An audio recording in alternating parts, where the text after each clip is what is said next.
أعوذ بالله من الشيطان الرجيم. بسم الله الرحمن الرحيم. السلام عليكم ورحمة الله وبركاته. Endangered Species એક કિતાબ છે જેનું નામ તમે સાંભળ્યા હશો, તમે જોયા પણ હશો. મસ્જિદની બહાર અહીંયા ડિસ્પ્લે થયું હતું. હસનભાઈ જાફર મોમ્બાસાના એ આ કિતાબ લખ્યા છે. અમારા ખોજા શિયા ઇથના આશરીનું હિસ્ટ્રી બહુ વિગતવાર અમારું જે હિસ્ટ્રી છે. કેવી રીતે આગા ખાન માઇગ્રેટ થયા, ઈરાનથી ઇન્ડિયા આવ્યા, અમારું કન્વર્ઝન હિન્દુથી ઇસ્માઇલી ને પછી ઇસ્માઇલીથી ખોજા શિયા ઇથના આશરી. બહુ ફાઇન બુક છે, ઘણું ઇન્ફોર્મેશન છે. ખુદા હસનભાઈના કોશિશનું અજર આપે ને ઇન્શાઅલ્લાહ, અને એના ઇલ્મમાં વધારો કરે ઇન્શાઅલ્લાહ. તો આ કિતાબમાં એ બયાન કરે છે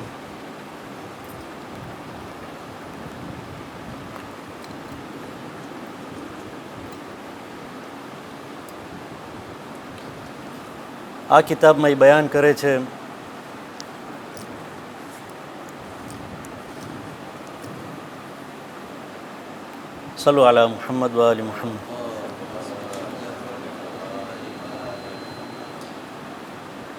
તો આ કિતાબમાં એ બયાન કરે છે મુલ્લા કાદિર હુસૈન કરબલાઈનું. મુલ્લા કાદિર હુસૈન કરબલાઈ અસલી મદ્રાસના. એ આવ્યા મુંબઈ, એક નાનો મદ્રસો ચાલુ કર્યા. તે પછી એનું જવાનું થયું કરબલા ભણતર વાસ્તે. તો થોડા ખોજાઓ એ વખતમાં હજી ઇસ્માઇલી હતા. જ્યારે એક ઝિયારત પર જાય છે ત્યારે મુલ્લા કાદિર હુસૈન સાથે મુલાકાત થઈ છે. પછી મુલ્લા કાદિર હુસૈન એલાકાને આયતુલ્લા મઝંદરાની પાસે લઈ જાય છે અને કહે છે કે એલાકાનું ફેઇથ બરાબર નથી, એલાકા જે માણે છે બરાબર નથી. તો પછી આ જ ખોજાઓ ભાઈઓ મુલ્લા કાદિર હુસૈનને કહે છે કેમ તમે નથી આવો તમારી સાથે મુંબઈ ને તમે અમે શીખાવો. મુલ્લા કાદિર હુસૈન પહેલાં મનાઈ પાડે છે, પછી આયતુલ્લા મઝંદરાની એને ફોર્સ કરે છે કે ના, તારું ફરજ થાય છે કે તું જઈને પાછું શીખાર તારા ભાઈઓને. તો મુલ્લા કાદિર હુસૈન જ્યારે આવે છે મુંબઈ, ઘણું ડિફિકલ્ટી એને ફેસ કરવું પડે છે. આ જે પાથ હોય છે, આ જે રસ્તો હોય છે એની વાસ્તે આસાન નથી હોતું. એના ઉપર ડેથ થ્રેટ્સ આવે છે, એનું જિંદગી ખતરામાં હોય છે. ખાલી ઇસ્માઇલીઓ પાસથી નહીં, પણ ખોજા શિયા ઇથના આશરી પોતે પણ એની વાસ્તે ડિફિકલ્ટીઝ ઊભા કરતા હતા. તો 1900માં એ પોતાનું ઓટોબાયોગ્રાફી લખ્યા જેનું નામ છે હિદાયત પ્રકાશ. ગુજરાતીમાં હિદાયત પ્રકાશ, પછી ઇંગ્લિશમાં પણ ટ્રાન્સલેટ મને લાગે છે 1972માં ઇંગ્લિશ ટ્રાન્સલેશન એનું લખાયેલું. તો આ ઓટોબાયોગ્રાફીમાં મુલ્લા કાદિર હુસૈન લખે છે, ઘણું છે ઇન્ફોર્મેશન. બાકી એ ખોજા શિયા ઇથના આશરી ઉપર લખે છે, કારણ કે એ તો પોતે આઉટસાઇડર હતા, એ પોતે ખોજે શિયા ના હતા. તો એનું ઓબ્ઝર્વેશન આ કોમ ઉપર. તો 4 પેક્યુલિયારિટીઝ કહે છે આ કોમનું. પહેલું કહે છે કે આ કોમને સમજવાનું બહુ મુશ્કેલ હતું. It was very intriguing. આ કોમને સમજવાનું આસાન ના હતું. પહેલું, વેરી કોમ્પ્લેક્સ કોમ્યુનિટી. બીજું, એ ઇલાકામાં આદત હતી રૂમર મોંગરિંગ. અહીંયાની વાત ત્યાં લઈ જાય, ત્યાંની વાત માણસોનું એબ ગોતી અને બીજાને પહોંચાડવાનું. ત્રીજું, કે ઇલાકાના મજાલિસમાં ફિલ્ટર ના કરતા હતા ઇન્ફોર્મેશન. તો મેમ્બર ઉપર કોઈ પણ બેસી અને જે બોલતું હતા કબૂલ કરતા હતા. એમાં ઇલાકાની ઇન્ફોર્મેશન ડિસ્ટોર્ટેડ થતું હતું. અને ચોથું, પોતપોતામાં ઝઘડા બહુ હતા. ખોજા શિયા ઇથના આશરીના કોમમાં ઝઘડા બહુ હતા. આ એનું ઓબ્ઝર્વેશન છે મુલ્લા કાદિર હુસૈનનું. આ ક્યારે? 1900માં. ત્યાંથી 100 વર્ષ થઈ ગયા છે. એકને 2015 છે. આ કોમમાં મોટું એવોલ્યુશન આવી ગયું છે. ત્યારે લગભગ 11 ફેમિલીઝ હતા, હવે 1,23,000 કે 1,24,000 1,24,000 લગભગ ખોજા છે ઇથનાશરી ટોટલ દુનિયામાં. અને ખાલી હવે ઇન્ડિયામાં નથી, પણ દુનિયામાં ઠેક ઠેકાણે ફેલાઈ ગયા છે. યુરોપમાં, ઓસ્ટ્રેલિયામાં, સાઉથ અમેરિકામાં. તો ડિફરન્ટ કલ્ચર્સનું અસર એ લોકો ઉપર આવ્યું છે, ટેકનોલોજીનું અસર આવ્યું છે એ લોકો ઉપર, પ્લસ ઈરાનિયન રેવોલ્યુશન જે થયું એનું અસર આવ્યું છે. તો મોટું એવોલ્યુશન થયું છે આ કોમમાં, બહુ સુધારો થયું છે, અવેકનિંગ થયું છે. પણ આ 4 આદતો જે મુલ્લા કાદર હુસૈન બયાન કરે એમાં કંઈ તબદીલી નથી. એ આદતો આજ સુધી 100 વર્ષ પછી પણ હજી દેખાય છે અમારામાં. તો આ 4 આદતમાંથી મને આ બીજું જે છે ફોલ્ટ ફાઇન્ડિંગ અને રૂમર મોંગરિંગ એના ઉપર થોડુંક વધારે બયાન કરું છું. તમે ગૂગલમાં તમે ટાઈપ કરશો ફોલ્ટ ફાઇન્ડિંગ, યુઝ્યુઅલી એનું મિનિંગ આવે છે. ફર્સ્ટ મિનિંગ તમે જોશો ને તો ટ્રબલ શૂટિંગ છે. ગાડી બગડી ગઈ હોય, મોટર બાઇક બગડી ગયો હોય, કમ્પ્યુટર બગડી ગયું હોય, ફોલ્ટ ફાઇન્ડિંગ ઇમ્પોર્ટન્ટ છે. ખોટ ગોતવાનું, ખોટ જ્યાર સુધી નહીં મળે ત્યાં સુધી તમે એને કરેક્ટ નહીં કરી શકો, એમાં સુધારો નહીં કરી શકો. એ પહેલું મિનિંગ. બીજું મિનિંગ તમે જોશો એમાં લખેલું હશે કે બીજામાં એઇબ ગોતવાનું, actively looking for mistakes in others, એને કહેવાય છે ફોલ્ટ ફાઇન્ડિંગ. હવે આ એક ખરાબ આદત છે ઇન્સાનમાં, ઇટ્સ અ વાઇસ. ખાલી ખોજા શેખ નાશરીમાં નહીં, ખાલી મુસલમાનમાં નહીં, પણ હરેક દિનનું તમે ચોપડા ઉપાડશો, બુક્સ ઉપાડશો, એથિસ્ટને પણ તમે પૂછા કરશો કે તમે કહેશે કે આ ફોલ્ટ ફાઇન્ડિંગ જે છે એક સારી આદત નથી. એનું મૂળ ક્યાંથી આવે છે, એના રૂટ્સ ક્યાંથી આવે છે આ ફોલ્ટ ફાઇન્ડિંગ? પહેલું છે સુપિરિયોરિટી કોમ્પ્લેક્સ, કે ના હું બીજા કરતાં સારો, બાકીના બધા નકામા, હું સારો. અને એ પ્રૂવ કરવા વાસ્તે બીજામાં એક ગોતશો પહેલું. બીજું એન્ટરટેઇનમેન્ટ. જ્યારે બેઠા હોય ગેધરિંગમાં, કાંઈ વાત કરવાનું ના હોય ને ખાસ ખપતો હોય કે અમે મજા આવે એકબીજાને એન્ટરટેઇન કરવા વાસ્તે અમે બીજાને એ ગોતશું. મુલાસ્કર કહેતા હતા કે જ્યારે માણસો એ બયાન કરતો હોય છે ત્યારે કાના મોઢામાંથી થૂક નીકળતું હોય છે. થૂક ક્યારે આવે? જ્યારે ખાવાનું જોઈએ ત્યારે. મુલાસ્કર કહેતા હતા કે આ એટલું મીઠું છે બીજાને એ ગોતવાનું કે માણસોના મોઢામાં તમે જોશો થૂક ટપકે છે. તો એન્ટરટેઇનમેન્ટ વાસ્તે અમે માણસોના એ ગોતશું. અને એન્ટરટેઇનમેન્ટના નામે પછી આદત થઈ જાય છે. એક વખત આદત થઈ ગયું પછી આદત મૂકવું બહુ મુશ્કેલ છે. બીજું. ત્રીજું, અમારા અખલાકની ચોપડીઓમાં જોશું, મુસ્લિમ અખલાકના બુક્સમાં જામી સાદાત જે છે આયતુલ્લાહ નરાકીનું, એમાં એ બહુ ફાઇન રીતે બયાન કરે છે. એ કહે છે કે હ્યુમન સોલમાં 4 પાવર છે. એ જે મેં ઘણી વખત ડિસ્કસ કર્યા છે: કુવત અકલિયા, કુવત શાહવિયા, ગદબિયા અને વહમિયા. The power of intellect, the power of anger, the power of desire of passion અને ધ પાવર ઓફ ઇમેજિનેશન. તો અખલાકમાં મેં કહેવામાં આવે છે કે આ જે 4 પાવર્સ છે એને બેલેન્સ કરવાની બહુ જ જરૂર છે. આ બધા પાવર્સ બેલેન્સમાં હોવું જોઈએ. એક. બીજું કે કુવત અકલિયા should be in control of the other 3 powers. અકલનું કાબુ હોવું જોઈએ શાહવા ઉપર, ડિઝાયર ઉપર, ગદબ ઉપર, ગુસ્સા ઉપર અને ઇમેજિનેશન ઉપર. હવે જ્યારે આ પાવર્સમાં વધારો થાય છે કે ઓછું થાય છે, એક્સેસ એન્ડ લેક, ત્યારે પછી ખરાબ આદતો પેદા થાય છે. તો આ ફોલ્ટ ફાઇન્ડિંગ જે છે એ કહે છે it is because of excess of power of anger અને excess of power of passion, desire. જે માણસમાં ડિઝાયર વધારે હોય અને ગુસ્સો વધારે હોય, આ બેને તમે મિક્સ કરશો તો એમાં ફોલ્ટ ફાઇન્ડિંગ આવશે. ઘણી વખત જ્યારે મેં એબ ગોતે છે માણસોમાં, ત્યારે ગુસ્સાના કારણે હોય છે. અમે થાય કે કોઈ સાથે અનબનાવ કાંઈ થઈ ગયો હોય, બોલચાલ થઈ ગયો હોય, તો એ ગુસ્સાના કારણે અમે બીજાનું એબ ગોતશું. કાં તો ડિઝાયર, અમે જ્યારે ડિઝાયર અમારામાં વધારે હોય તો એનાથી હસદ પેદા થાય છે અને હસદના કારણે બીજાનું એબ ગોતશું. તો ગુસ્સો ને હસદના કારણે આ આદત પેદા થાય છે. આ મૂળ છે આ ડિઝીઝનું. તો હાલાકે અમે ગોતાશું એ બીજામાં, પણ એકચ્યુઅલી એ અમારા પોતામાં છે. ધ ડિફિશિયન્સી ઇઝ ઇન અસ, અને એ કારણે બીજામાં એ ગોતે છે. અને ઘણી વખત ઇન્સાનને એવી તમ બનાવવામાં આવ્યું છે, એના આંખ જીનમ રાખવામાં આવ્યું છે, એ બીજાને પહેલાં જોશે, પોતાને જોવા પહેલાં. પોતાને જોવા વાસ્તે અરીસો ખપશે અને પાછળનો ભાગ તને દેખાશે નહીં. ઇન્સાનને એવી તમ બનાવવામાં આવ્યું છે. તો ભૂલ અમારા પોતામાં હોય છે ઘણી વખત. એક બહુ ફાઇન એક્ઝામ્પલ છે આનું. ધની કમ્પ્લેન કરે છે, એની ઘરવાળીને કહે છે કે તને સાંભળવાની તકલીફ છે, તું સાંભળતી નથી બરાબર, તારા કાનમાં તકલીફ છે. તો બેશક કોઈને ગમે નહીં, ઘરવાળી મનાય પારે, ધની થાકી ગયો કહીને, તું જઈને ચેકઅપ કરાવ્યો, ઘરવાળી જાય જ નહીં. તો ધની બિચારો ડેસ્પરેટ થઈ ગયો. મસ્જિદમાં કે રસ્તામાં કોઈ ઓડિયોલોજીસ્ટ મળે છે. ઓડિયોલોજીસ્ટ એટલે જે કાનનું જે માપતો હોય, હિયરિંગ પાવર જે માપતો હોય, જેમાં હિયરવેલ ક્લિનિક છે, એનો ઓડિયોલોજીસ્ટ મસ્જિદમાં મળે છે.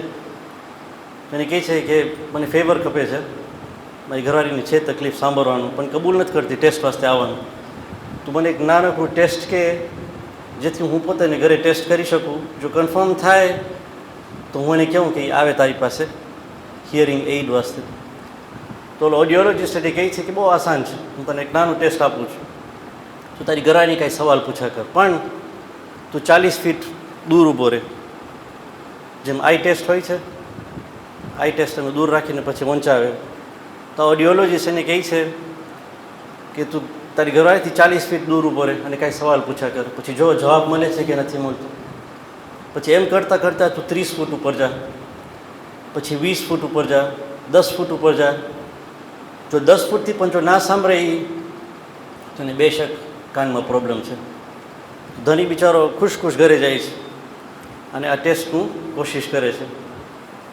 પણ ઓડિયોલોજીસ્ટ કહ્યો હતો કે ઘરવાળીને ખબર ના પડી કે તું એને ટેસ્ટ કરે છે, તો શું પછી બાયસ થશે.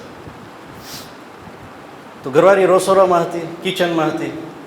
આ બંદો 40 ફીટ રસોડાથી દૂર ઊભો રહીને પૂછા કરે છે, જાન આજે શું રાંધે છે તું? જવાબ નથી.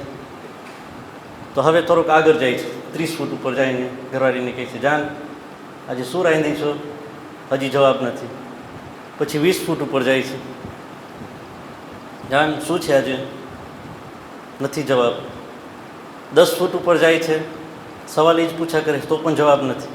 પછી બાજુમાં જઈને કહે છે કે હું તને ક્યારના સવાલ પૂછા કરું છું, તું જવાબ નથી આપતા, તને કાનમાં તકલીફ છે. તો ઘરવાળીને કહે છું તમે ક્યારના કહો છો કે હું કુકરા રાંધું છું, તમે સાંભળતા નથી. તકલીફ ધનીમાં હતું, એને પોતાનું એ જ દેખાતું ના હતું, બ્લેમ કરતો હતો ઘરવાળી. તો ઘણી વખત આ જ થઈ છે, એ પોતામાં હોય છે પણ ગોતશું બીજામાં. અમારા પહેલા ઇમામ અલી અલૈહિસ્સલામ ફરમાવે છે કે જે માણસ પોતાના ખોટ ઉપર ધ્યાન આપશે એને વખત નહીં હોય બીજાના ભૂલો ગોતવામાં. A person who is preoccupied with his own faults will not have time for other people's faults. પોતાની એ બહુ એટલી બધી હોય છે. અમારા પૈગંબરનું બહુ ફાઇન હદીસ છે, એમાં કહે છે કે કેવી રીતે તમે બીજા માણસના આંખમાં એક નાનું સ્પેક નોટિસ કરો છો, હાલે કે તમારા પોતાના આંખમાં એક આખલું થાંભલો છે, તમે નથી દેખાતું. આ પૈગંબરની હદીસ. ઇમામ અલી આગળ જઈને કહે છે કે અક્કલવાળો માણસ એ છે કે જે પોતાના ફોલ્ટ્સને જોએ છે અને બીજાના ફોલ્ટ્સથી પોતાના આંખ ઢાંકે છે. He is an intelligent person. પછી આમ આગળ જઈને કહે છે કે મોટામાં મોટું એઇબ, મોટામાં મોટું ફોલ્ટ એ છે કે માણસ બીજામાં ફોલ્ટ ગોતે પણ એ જ ફોલ્ટ પોતે કરતો હોય. એ મોટામાં મોટું એઇબ છે, મોટામાં મોટી ભૂલ છે. તો આ આદત ચાલુ ક્યાંથી થઈ છે? મૂળ અમે જોઈ લીધા, એના રૂટ્સ જોઈ લીધા, પણ આ આદત ચાલુ ક્યાંથી થઈ છે? પહેલું ધની બાયરીની વચમાં જ્યારે શાદી થાય છે, ધની બાયરી જ્યારે એકબીજાના ફોલ્ટ્સ ગોતે છે, એ બહુ ગોતે છે, ત્યાંથી આ આદત ચાલુ થાય છે. મેરેજ કાઉન્સિલર જે છે એ કહે છે કે જ્યારે ધની બાયરી એ લોકો પાસે આવે પ્રોબ્લેમ સાથે, મેરેજ પ્રોબ્લેમ સાથે, જ્યારે એ લોકો એસેસ કરે, જો એ લોકોને આ આદત દેખાય ફોલ્ટ ફાઇન્ડિંગ, જે લોકો જોઈએ કે ધની બાયરી એકબીજાના ફોલ્ટ્સ ગોતે છે, so they can predict a divorce with 90% accuracy.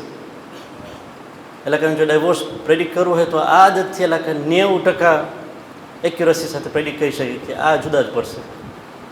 ધની બાયરીમાં જ્યારે એઇબ ગોતવાનું આદત હોય છે એ રિશ્તો કોઈ દિવસ ફ્લોરિશ નહીં થાય, અને એ આદત પછી ઘરની બહાર જશે. પહેલું. બીજું, બચાવ સાથે.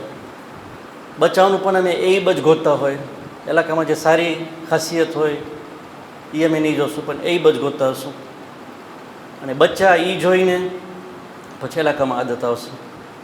તો આ આદત ત્યાંથી ચાલુ થાય છે. ત્રીજું, અમારા ઘરના બેઠકોમાં, અમારા ફેમિલી ગેધરિંગ્સમાં, ડાઇનિંગ ટેબલ ઉપર, સિટિંગ રૂમમાં જ્યારે અમે બેસીને બીજાના એબ ખોલે છે ત્યારે આ આદત પેદા થાય છે. તમારા હોમ ડિસ્કશનમાં અમે ધ્યાન રાખવું જોઈએ તમે શું બોલે છે. ચોથું, પછી ફેમિલી એન્ડ ફ્રેન્ડ્સ, કોમ્યુનિટી ગેધરિંગ્સમાં જ્યારે બેઠા હોય ત્યાં આ આદત અમે લઈ શકીએ અને ત્યાંથી આદત ચાલુ થઈ છે. અ લોટ ઓફ ફ્રી ટાઈમ, જ્યારે માણસ બહુ નવરો હોય ત્યારે હાઈ ચાન્સ છે કે આ આદત એનામાં પેદા થશે. અને છઠ્ઠું, ટોપિકલેસ ગેધરિંગ્સ, કે હાલો આજે મેં મળે, ખાલી ભેગા થશો. ઘણા દિવસ ભેગા નથી, હાલો ભેગા થાય. તમે જો ભેગા થશો ટોપિક વગર, મકસદ વગર, તો હાઈ ચાન્સ છે કે તમે માણસોને એબ ગોતીને એકબીજા ઉપર હશો. તો જ્યારે પણ ભેગા થવાનું હોય ત્યારે ટોપિક ગોતીને ભેગા થવાનું. તો હવે દુનિયા એવું છે, એબ દેખાઈ જશે, આંખ બંધ કરીને તો નથી ચાલવાનું. જો માણસનું એબ દેખાઈ ગયું તો માણસ શું કરે? પહેલું, એ એબને સંતારે. અમારા હદીથમાં અમે મળે છે, અમારા પૈગમ્બર હઝરત મુહમ્મદ મુસ્તફા સલ્લલ્લાહુ અલૈહિ વસલ્લમ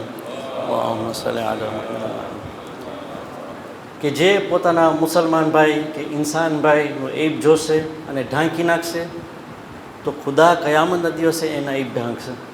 યૌમ તુબલા સરાયર, એ દિવસ એવું છે કે ખુદા બધા અમારા સીરી જે છે, અમારા સિક્રેટ છે તે ખોલી નાખશે. પણ દુનિયામાં જો માણસ આદત કર્યો હોય બીજાના એબ ઢાંકવાનું તો કયામતના દિવસે ખુદા એના એબ ઢાંકશે. એક. બીજું, પૈગમ્બર જઈને કહે છે કે જે માણસ બીજાનું એબ ઢાંકશે એનું ઇક્વિવલન્ટ એ થાય છે કે જાણે કે એ એક દફનાવેલી દીકરી, જમાનામાં જ્યારે દીકરી પેદા થતી ત્યારે એને દફનાવી દેતા હતા, એ જાણે કે દફનાવેલી દીકરીને પાછું જીવતો કર્યો છે, એટલું અજર મળે છે. It's like giving life, new life to a person. તમે એનું એબ જો, તમે ઢાંકી નાખો કે જાણે કે તમે નવી જિંદગી આપ્યા છો, એટલું અજર મળે છે. અને આનું બેસ્ટ એક્ઝામ્પલ જો જોવું હોય તો કરબલાના મેદાનમાં ઇમામ હુસૈન અલી સલામ જ્યારે એના સાહેબોને કહે છે કે તમે જાઓ, એલાકાને ખાલી મારું લોહી ખપે છે, તમે જવાનું તૈયાર છો, તમે જવાનું ફ્રી છો, ને હું આ કેન્ડલ પણ ઠારી નાખું છું. આ કેન્ડલ ઠારવાનું જે એક્ટ હતું એ આનું બેસ્ટ એક્ઝામ્પલ છે. ઇમામ કહે છે તમે લાગતું હોય કે હું તમે જોઈશ તો હું આ ઠારી નાખું છું, મને જોવું પણ નથી, તમે જાઓ તમે અંધારામાં. આ ઇમામ હુસૈન પાસેથી શીખવાનું છે. તો આ પહેલું, એબ જો જોયા તો એને ઢાંકી નાખો. બીજું છે કન્સ્ટ્રક્ટિવ ક્રિટિસિઝમ. જો તમે લાગતું હોય કે તમે સુધારો કરી શકશો આ માણસના જિંદગીમાં, કે આ કોમમાં સુધારો થશે, તો તમે એને સુધારવાની કોશિશ કરો. પણ બધાની સામે નહીં, પબ્લિકમાં નહીં, શાંતિથી સાઈડમાં તમે એને બોલાવી તમે એની ભૂલ કહો કે એનું એબ કહો, જેથી સુધારી શકે. બહુ ફાઇન કહે છે teach people without being teachers. Teaching profession જે છે, ટીચર્સ બધા ઓળખાય છે, આ ટીચર છે ને એ બીજાને શીખાડે છે. પણ આમાં કંઈ કહે છે કે teach others without looking like a teacher, without being a teacher. સાવ શાંતિથી તમે એને સુધારો કરો.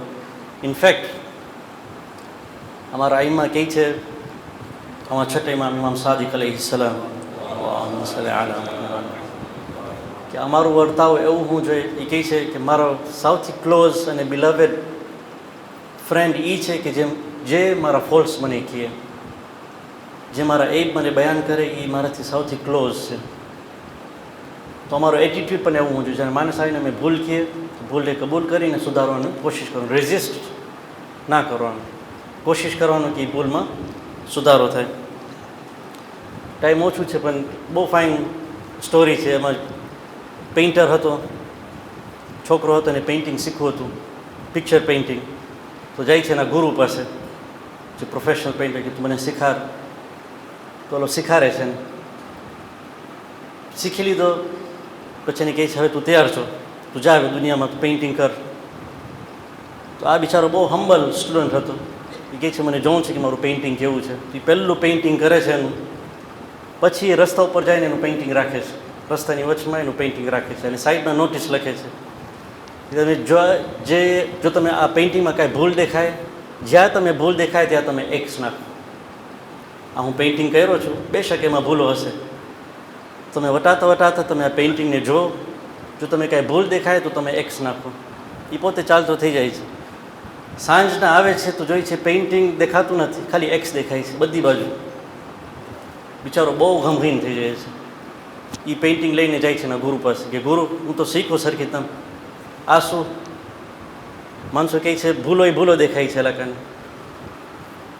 તો આ ગુરુ એને કહે છે કે તું વ્યાધિ નહીં કર, ખબર હું તને એક શીખામણ આપું, આ પેઇન્ટિંગ પાછું કર.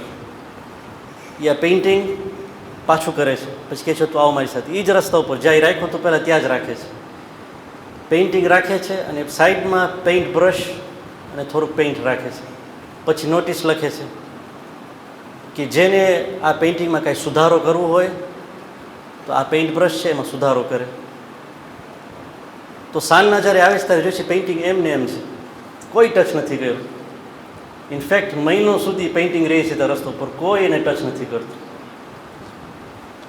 તો સુધારો કરવાની જરૂર છે. જો એ દેખાય, જો સુધારો કરી શકતો હોય તો સુધારો કરે. Constructive criticism. ત્રીજું બી પોઝિટિવ. જો અમારામાં આદત હોય એ ગોતવાનું, તો અમે કોશિશ કરે હવે પ્લસ પોઈન્ટ ગોતવાનું.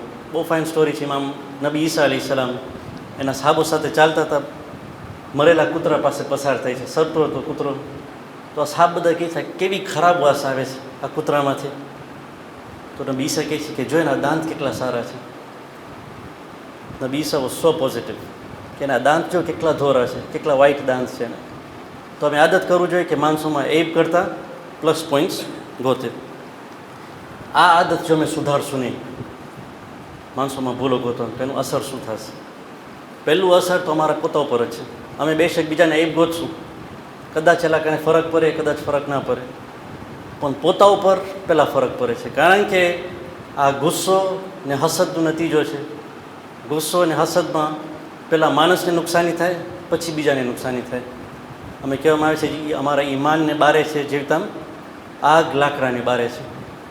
તો આ આદતથી અમે પોતાને નુકસાન થાય છે, સ્પિરિચ્યુઅલી, ફિઝિકલી પણ. જે માણસમાં આદત હશે બીજામાં ભૂલો ગોતવાનું, એને હંમેશા અંદર અંદર બળતરા થશે. એ બળતરાના કારણે heart problems, blood pressure, mental problems, lack of happiness. Eknath Easwaran dialogue with death એક કિતાબ લખ્યો છે. એમાં એ કહે છે કે પ્રાણા એટલે લાઈફ એનર્જી. માણસમાં જે લાઇવલીનેસ લઈ આવે, માણસ જે હંમેશા આસપાસ, તમે જો એની આસપાસ હો તમે જોશો એનામાં ઇઝ ફૂલ ઓફ લાઈફ, એને પ્રાણા કહેવાય. તો એ કે આ આદતથી પ્રાણા ઓછું થઈ જાય છે, તમારું લાઈફ એનર્જી ડ્રેઇન થઈ જાય છે. તમે જવાનીમાં ખબર નહીં પડે, પણ બુઢાપોમાં આ એનર્જી ડ્રેઇન થઈ જાય છે. ત્રીજું લેક ઓફ ફ્રેન્ડ્સ. જે માણસમાં આદત હશે બીજાના ભૂલો કે ખોટ ગોતવાનું, એના ફ્રેન્ડ્સ નહીં હોય, એને ઘરવાળી સાથે તકલીફ હશે, એના બચ્ચાઓ એનાથી દૂર રહેશે, એને દોસ્તારો પણ એની આસપાસ નહીં, કારણ કે આ માણસ ભૂલો જ ગોતે છે. ચોથું એ કહે છે, પેગમ્બરની હદીસ છે, એમાં કહે છે કે જે માણસ બીજાની ભૂલો ગોતતો હશે તો ખુદા એના ભૂલો ગોતશે. અને જ્યારે ખુદા તમારા ભૂલોની પાછળ આવશે, પછી ભલે તમારા ઘરોમાં પણ બેઠા હશો, એ ભૂલો બહાર આવશે.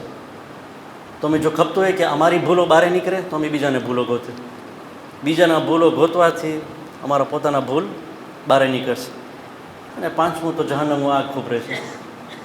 આ બધું કરવા પછી જહન્નમનો આગ આખિરતમાં ખોભરે છે. આ થયું સેલ્ફ. પણ સોસાયટી ઉપર શું ફરક પડે, સોસાયટી પર શું ઇફેક્ટ આવે છે? પહેલું, સોસાયટીમાં ફસાદ વધે છે. ફસાદ વધશે. મુલા કાદિર હુસેન જે કહેતા હતા, ફસાદ, ઝઘડા, આ આદતના કારણે. હોસ્ટિલિટી, હંમેશા ઝઘડા હશે આ કોમમાં. અને ત્રીજું, લેક ઓફ પ્રોગ્રેસ. આ કોમ કોઈ દિવસ આગળ વધશે નહીં. જ્યાં સુધી આ આદત હશે અમારામાં, આ કોમ કોઈ દિવસ આગળ વધવાનું નથી. બ્રેને brown daring greatly, how to der greatly કિતાબ લખી છે. એમાં 3 કેરેક્ટરિસ્ટિક્સ બતાવે છે ઓફ એન અનપ્રોગ્રેસિવ કોમ્યુનિટી. પહેલું છે શેમ. જે કોમમાં આદત હોય એકબીજાના એબ ખોલવાનું. શેમ. કમ્પેરિઝન. જે કોમમાં કમ્પેરિઝન બહુ હશે. અને ત્રીજું ડિસએન્ગેજમેન્ટ. જે કોમમાં વોલન્ટિયર્સ નહીં હોય, માણસો આગળ નહીં આવે કામ કરો, એ કોમમાં પ્રોગ્રેસ નથી થવાનું. તો આ આદત જો હશે તો કોમ ભલે અમે 100 વર્ષમાં પ્રોગ્રેસ કર્યા છે, પણ it will be even better. આ આદતથી it will slow our progress. ખુદા અમે તૌફીક આપે કે આ હદીસોને અમે સમજે અને આઈબ જો અમારામાં હોય તો કાઢી નાખીએ, અને હવેથી અમે ઇન્શાઅલ્લાહ એકબીજામાં પોઝિટિવ આદતો કે પોઝિટિવ ક્વોલિટીઝ અમે ગોતીએ. સુબ્હાન રબ્બિકા રબ્બિલ ઇઝ્ઝતિ અમ્મા યસિફૂન વસ્સલામુન અલલ મુરસલીન વલ્હમ્દુલિલ્લાહિ રબ્બિલ આલમીન.